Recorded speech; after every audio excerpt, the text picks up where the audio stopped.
BJP চৰকাৰৰ দিনতো চাকৰিৰ নামত দুৰ্নীতি হোৱাৰ কথা স্বীকাৰ মাননীয় শ্ৰী হিমন্ত বিশ্ব শৰ্মা ডাঙৰীয়া। আহকচোন আমি চাওঁ। বিজেপি চৰকাৰৰ দিনতো চাকৰিৰ নামত দুৰ্নীতি হোৱাৰ কথা স্বীকাৰ মুখ্যমন্ত্ৰীৰ। সৰ্বানন্দ সোণোৱাল চৰকাৰৰ দিনতো ঘুষ দি চাকৰি লৈছিল বহুতে। ডক্টৰ হিমন্ত বিশ্ব শৰ্মা চৰকাৰৰ দিনতহে ঘুষ দি চাকৰি ল'বলগীয়া হোৱা নাই।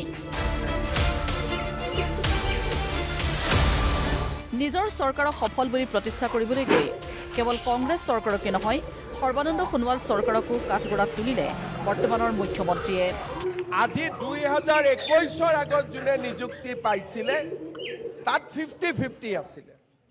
কিছুমানে দুৰ্নীতি কৰি পাইছিলে, কিছুমানে দুৰ্নীতি নাই কৰা, কিন্তু দুৰ্নীতি কৰা কেইজনক দিবৰ কাৰণে বাকী কেইজনক দিব চৰকাৰ বাধ্য হৈছিল।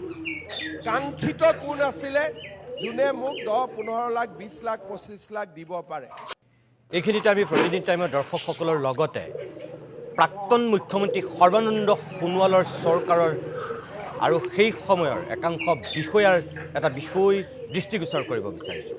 সেইটো হৈছে যে আজি হিমন্ত বিশ্ব শৰ্মাই এই নিযুক্তি পত্ৰ বিতৰণ অনুষ্ঠানত যিকেইটা কথা ক'লে যে 2021 পূৰ্বে 50-50 হৈছিল স্বচ্ছ নিকা। ইয়াৰ পূৰ্বে বিজেপিয়ে দাবী কৰি আহিছিল যে 2016 চনৰ পৰা 1 টকাও ক'তো দুৰ্নীতি নোহোৱাকৈ প্ৰত্যেকটো নিযুক্তি দিয়া হৈছিল। আজি হিমন্ত বিশ্ব শৰ্মাই কৈছে 2021 পিছতহে 100% স্বচ্ছ নিযুক্তি হৈছে। 2021 পূৰ্বলৈকে যিবিলাক নিযুক্তি হৈছিল সেই নিযুক্তি আছিল স্বচ্ছৰ ক্ষেত্ৰত 50-50, অৰ্থাৎ 50% দুৰ্নীতি আৰু 50% স্বচ্ছ। এতিয়া প্ৰাক্তন মুখ্যমন্ত্ৰী সৰ্বানন্দ সোণোৱালৰ প্ৰতি আমাৰ আহ্বান, আজি মুখ্যমন্ত্ৰী হিমন্ত বিশ্ব শৰ্মাই যিটো কথা কৈছে আপুনি নিজৰ স্থিতি স্পষ্ট কৰক। 5 বছৰীয়া কাৰ্যকালত আপুনি এই যে 50-50 দুৰ্নীতি কৰি যিবিলাকক চাকৰি দিছিল, কোনকেইটা বিভাগত আপুনি চাকৰি দিছিল? সেই সময়ত দ্বিতীয় লেফটেনেণ্ট হিচাপে আছিল এইগৰাকী হিমন্ত বিশ্ব শৰ্মা, আপোনাৰ সোঁহাত স্বৰূপ। বিত্তমন্ত্ৰীৰ পৰা আৰম্ভ কৰি স্বাস্থ্যমন্ত্ৰীৰ পৰা আৰম্ভ কৰি বহুকেইটা গুৰুত্বপূৰ্ণ দপ্তৰৰ মন্ত্ৰীৰ দায়িত্বত আছিল এইগৰাকী ছেকেণ্ড লেফটেনেণ্ট হিমন্ত বিশ্ব শৰ্মা।